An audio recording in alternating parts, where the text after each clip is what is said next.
혹시 상대방을 배려해주고 만만한 사람으로 대우받은 적 있으십니까? 남을 도와주고도 만만한 사람으로 취급받은 적 있으십니까? 세상에는 만만하게 봐도 되는 사람은 아무도 없습니다. 존중받으며 만만해 보이지 않는 사람들의 특징. 당신 안에 잠든 거인을 깨워드립니다. 첫 번째, 거절할 때 명확하게 거절할 줄 안다. 만만하지 않은 인상을 주는 사람들은 친절하고 기분 나쁘지 않게 거절을 잘합니다. 부탁한 상대방이 무안하거나 민망해하지 않도록, 특히 그 부탁에 대한 거절이지 상대방의 존재에 대한 거절이 아니라는 것을 중점적으로 느낄 수 있도록 친절하게 설명을 합니다. 시간과 상황이 여유가 있다면 부탁을 들어주고 좋은 인간관계를 만들어가는 것이 좋습니다. 하지만 자신을 희생하면서까지 미안해서 부탁을 거절하지 못하고 무리하게 부탁을 매번 들어주는 것은 당신을 만만하게 볼 확률이 높습니다. 내 귀중한 시간을 할애해 도와줬는데 상대방은 다행히 시간이 있나 보구나 정도로 고마워하고 말 것입니다. 만만하지 않은 인상을 주는 사람들은 무리하게 자신을 희생하며 남의 부탁을 들어주는 선택을 하지 않습니다. 부탁을 들어줄 때는 자신이 감당할 수 있는 선에서 들어줍니다.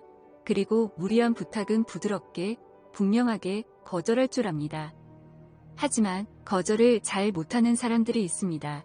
미안한 마음과 도와주고 싶어서 거절하면 저 사람이 나를 어떻게 생각할까? 여러 가지 이유로 거절을 힘들어해 자신을 희생하면서까지 부탁을 들어주는 사람들이 있습니다. 이런 사람은 본인이 거절을 잘 못하기 때문에 다른 사람으로부터의 거절도 받아들이기 힘들어하는 경향이 있습니다. 거절했다는 미안함과 죄책감, 그리고 거절당하는 두려움까지, 이런 행동이 계속되면 만만하게 보이기 쉽습니다. 지혜롭게 거절하는 법과 거절당할 수 있음을 편하게 받아들이는 연습을 해야 합니다. 거절했다는 죄책감에서 벗어나십시오. 거절당하는 두려움에서도 벗어나십시오. 오은영 박사님이 이런 이야기를 했습니다. 버림받고 거절당하는 것을 극도로 두려워하는 사람은 버림받지 않으려고 애쓰는데 모든 에너지를 씁니다. 꼭 해야 할 말도 못하고 당연한 권리도 주장하지 못하고 기분 나쁜 내색도 못하죠. 안타깝지만 그런 태도를 반복적으로 접한 상대방은 그 사람을 더 이상 존중하지도 조심스럽게 대하지도 않습니다. 사람의 본성이 본래 그렇습니다. 오은영 박사님의 말처럼 거절했다는 죄책감과 거절당하는 두려움에서 자유로워지십시오. 만약 상대방의 부탁을 거절할 거라면 빠르게 거절하는 것이 좋습니다. 시간을 오래 두고 거절을 하면 더 미안해지고 거절하기가 더 어려워집니다. 늦게 거절을 했다는 생각에 더 미안한 마음이 들기 때문입니다. 거절은 하루 안에 빨리 하는 것이 좋습니다. 상대방도 빠른 거절의 답변을 오히려 고마워하고 다른 대안을 찾을 것입니다. 며칠이 지나서 하는 거절은 상대방을 더 난처하게 만듭니다. 기다린 시간까지 뺏은 격이 되기 때문입니다. 그리고 빠른 거절은 나를 여유롭게 합니다. 답변을 해야 한다는 그 불편한 무게감에서 벗어날 수 있고 홀가분해져 다른 일에 온전히 집중할 수 있기 때문입니다. 만만해 보이지 않는 사람들의 특징. 두 번째, 평소 친절하되 과한 선심은 베풀지 않는다. 만만하지 않은 인상을 주는 사람들은 평소 과한 선심을 베풀지 않습니다. 누구를 돕거나 좋은 뜻의 선심을 베풀 때도 지혜가 많이 필요합니다. 어떤 사람은 착한 마음에 상대방이 좋아하겠지? 하며 도움을 줍니다. 상대방이 도움을 청하지는 않았지만 상대방을 위해서 그리고 배려해서 돕고 싶은 따뜻한 마음에 도와준 것입니다. 물론 상대가 고마워하며 감동받을 것입니다. 그리고 정말 좋은 사람이라는 얘기도 들을 것입니다. 인생을 살면서 이렇게 매번 나와 같은 성향의 사람을 만난다면 정말 좋겠지요. 하지만 사람들은 모두 다양한 성향을 가지고 있습니다. 도움을 청하지도 않았는데 먼저 도와주네. 본인이 돕는 걸 좋아하나? 라는 생각을 하는 사람들도 있고, 또는 나중에 내가 해결할 수 있는 문제인데 굳이 나서서 도와주네. 라며 고마워하지만 그 사람이 뭔가 바라지는 않을까? 그 고마움은 갚아야 될 빚으로 여겨져 오히려 도움을 불편해하는 사람들도 있습니다. 사람마다 다양한 성향을 가지고 있기 때문이죠. 그런 사람에게 요청 없는 도움은 부담일 뿐입니다. 상대방은 도움보다 격려의 말, 응원의 말을 더 원했을 수도 있습니다. 그리고 본인이 문제를 잘 해결해 나가고 싶었을 수도 있습니다. 그 기회를 허무하게 해결해 준 격이 될 수도 있기 때문입니다. 그러니 상대방이 도와달라고 요청할 때 그때 적극적으로 기쁘게 도와주십시오. 그러면 2배, 3배 진심으로 고마워할 것입니다. 또 어떤 사람은 그 도움을 악용해 어느 순간 더 많은 것을 당당하게 요구합니다. 너는 원래 남을 도와주는 것을 좋아하잖아. 네 만족에 도와준 것 같은데. 이렇게 당당하게 도움받는 것을 권리로 여기는 사람도 있습니다. 선심을 베풀고도 좋은 소리를 못 들어 화까지 납니다. 물론 이런 사람을 가까이 두어서는 안 되겠지요. 하지만 상대방을 탓할 수 없습니다. 그 돕는 결정은 온전히 내가 했기 때문입니다. 만만하게 보이지 않는 사람들은 상대방이 원할 때, 도움을 요청할 때 내가 감당할 수 있는 선에서 도움을 줍니다. 만약 먼저 도와주고 싶은 마음이 생긴다면 대가를 바라지 말고 순수하게 도와줍니다. 내가 그때 너를 도와줬는데 너는 나를 안 도와줘? 라며 도와준 것을 굳이 기억해 하나하나 똑같이 받으려는 것이 아니라 먼저 도와주고 싶을 때는 그냥 도와줍니다. 분명한 건 누군가를 돕는다는 것은 의미 있는 좋은 일입니다. 그 마음을 순수하게 알아주는 사람을 만났을 때는요. 사람마다 다른 성격을 가지고 있다는 것을 받아들이고 과한 선심과 도움은 만만해 보이지 않도록 지혜롭게 조절해 행하는 것이 좋습니다. 만만해 보이지 않는 사람들의 특징 3번째, 자기 스스로를 지나치게 낮추지 않는다. 만만하지 않은 인상을 주는 사람들은 본인 입으로 스스로를 지나치게 낮추지 않습니다. 겸손과 지나치게 낮추는 것은 다른 것입니다. 지나치게 겸손하다 못해 스스로를 별거 아닌 사람처럼 낮추는 사람이 있습니다.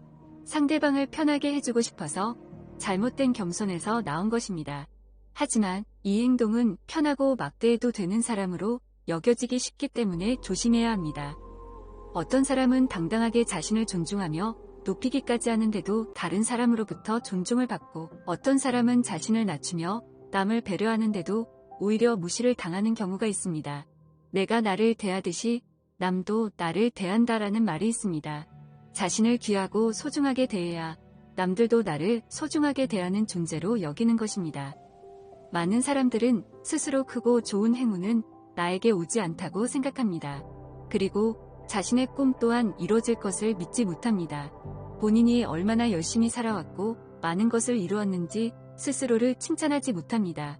낮은 자존감이 이를 방해하기 때문입니다. 겸손하게 자신을 낮추고 배우며 성장의 기회로 삼는 것은 좋은 일이지만 겸손하다 못해 스스로를 별 볼 일 없는 존재로 여기는 바보 같은 말은 절대 하면 안 됩니다. 처음에는 그렇지 않아. 넌 재능도 있고 장점도 많잖아. 이렇게 친구는 위로해 줄 것입니다. 하지만 계속 습관이 되어 반복된다면 주변에서도 결국 지칠 것입니다. 그리고 세뇌까지 될 것입니다. 저 친구는 행운이 없구나, 안 되는 친구구나 라고 믿게 될 것입니다. 이것이야말로 만만해 보이는 지름길이며 본인이 본인을 그렇게 만든 것입니다. 사람들은 스스로를 사랑하지 않는 사람을 좋아하지 않습니다. 자신을 낮추는 정도가 아니라 겸손이라는 말의 뒤에 숨어 자신을 비하하고 소중하게 여기지 않는 사람을 힘들어합니다. 그 부정의 에너지가 느껴지기 때문입니다. 그런 사람과 함께 있으면 지치고 우울해지며 발전적인 대화가 되질 않기 때문에 시간 낭비로 느껴집니다. 스스로를 높이자는 것이 아닙니다. 잘난 척을 하자는 것도 절대 아닙니다. 다른 사람에게 대우받고 싶은 대로 본인을 대우해줘야 합니다. 만만해 보이지 않는 사람이 되려면 스스로를 사랑해줘야 합니다. 스스로를 제대로 사랑할 때 다른 사람에게도 넉넉한 사랑을 나눠줄 수 있습니다. 만만해 보이지 않으려면 남이 아닌 자신부터 진심으로 사랑해 주십시오. 만만해 보이지 않는 사람들의 특징 4번째, 자신의 생각과 의견을 분명하게 전달한다. 만만하지 않은 인상을 주는 사람들은 평소 말을 할 때 자신의 생각과 의사표현을 명확하게 말합니다. 특히 회사나 비즈니스의 관계에서는 머릿속으로 한번 정리하고 기승전결 이해하기 쉽고 명료하게 말을 합니다. 듣는 사람이 일에 대한 통찰력을 가지고 말하는 것을 느끼기 때문에 함부로 만만하게 볼 수가 없습니다. 말을 할 때 얼버무리거나 앞뒤 상황에 맞지 않게 말을 하면 듣는 사람도 이해하기가 어렵고 횡설수설한 모습에 만만한 사람으로 보일 확률이 높습니다. 본인의 의사를 명확히 전달하지 못해서 결국 다른 사람의 의견을 따르는 모양새가 된다면 신뢰할 수 없는 사람이 됩니다. 이것이 반복되면 만만한 사람으로 보이게 됩니다. 명확한 자기 주장이 없는 예스맨은 사람들이 좋아하지 않습니다. 친구와의 관계에서도 마찬가지입니다. 예를 들어 레스토랑이나 카페를 갈 때 어디를 갈지 무엇을 먹을지 장소와 메뉴를 정하게 됩니다. 이때 아무거나 라는 표현을 자주 사용하지 않는 것이 좋습니다. 친구를 배려해서 아무거나 라고 했지만 이것이 반복되면 어느 순간 아무거나 먹어도 되는 사람이 됩니다. 그렇다고 융통성 없이 까다롭게 메뉴를 정하라는 것이 아닙니다. 밸런스 있게 때로는 의사 표현을 해야 합니다. 본인을 아무거나 라는 대우를 받게 만들지 말라는 뜻입니다. 시간이 지날수록 만만해 보이는 것은 물론 그런 친구에게는 어떤 매력도 느끼지 못하게 됩니다. 반대로 친절하고 센스 있게 자신의 생각과 의사 표현을 명확하게 전달하는 사람은 절대 만만하게 볼 수 없습니다. 이 세상에는 만만하게 봐도 되는 사람은 아무도 없습니다. 모든 존재는 귀한 생명이며 누군가의 소중한 가족입니다. 상대방의 약한 부분을 이해하고 배려해주며 모든 사람이 각자의 자리에서 존중받길 진심으로 바랍니다. 지금까지 만만하게 보이지 않는 사람의 특징 4가지를 알아보았습니다. 거절할 때 명확하게 거절할 줄 안다. 평소 친절하되 과한 선심은 베풀지 않는다. 자기 스스로를 지나치게 낮추지 않는다. 자신의 생각과 의견을 분명하게 전달한다. 이 콘텐츠가 여러분에게 도움이 되셨길 바랍니다. 구독 누르시면 무의식 속 잠든 거인을 깨워드립니다.